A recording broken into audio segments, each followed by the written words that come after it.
What does this move mean for the Clippers?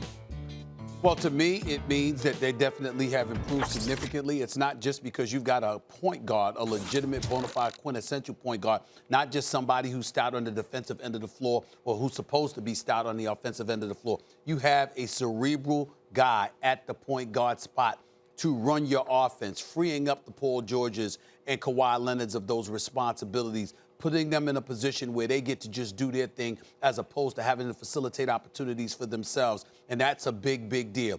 Then you take into account it's playoff Rondo that we're talking about here because that's what you got him for. We know what he can do. He's a reigning, defending NBA champion. He was on that Lakers squad last year. He knows how to run a team. He's a two-time champion. Experience and all of that stuff that comes with it, he's got that.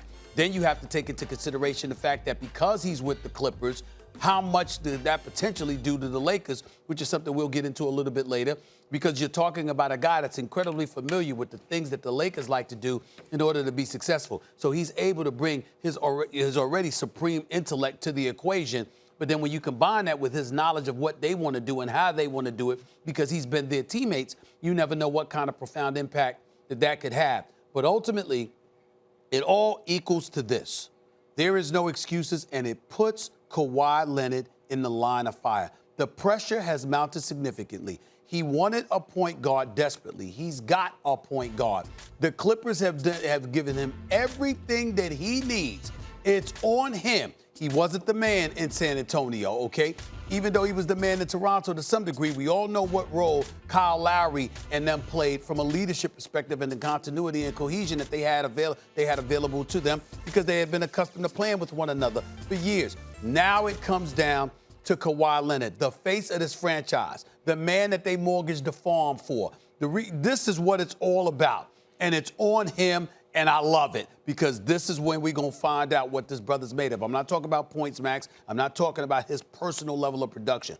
I'm talking about his ability as a leader to galvanize the pieces around him to make sure you get max potential or max production out of the parts that surround you. That's what leaders do. We're going to see whether or not Kawhi Leonard has that in him. Well, we never claimed Kawhi Leonard was a leader, just playing basketball at his position. There are very few who've ever done it better than him. Two-way player. So the issue has not been Kawhi. The issue's been Paul George, who doesn't show up in the playoffs, period. Paul George goes from all-star plus regular season to starter plus in the playoffs. He goes down like a full notch. Kawhi doesn't. Kawhi's a two-time finals MVP. Kawhi was great last playoffs until Game 7. I agree with that. That was a choke job. But so Paul George is the guy hitting the side of the backboard. Now, you pointed that out. Now, Rondo makes them better.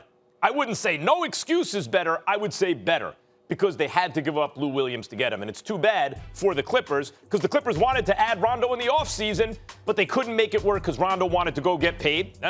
Of course, you want to go get your money. He got it. But now in order to bring him in, they had to exchange a piece.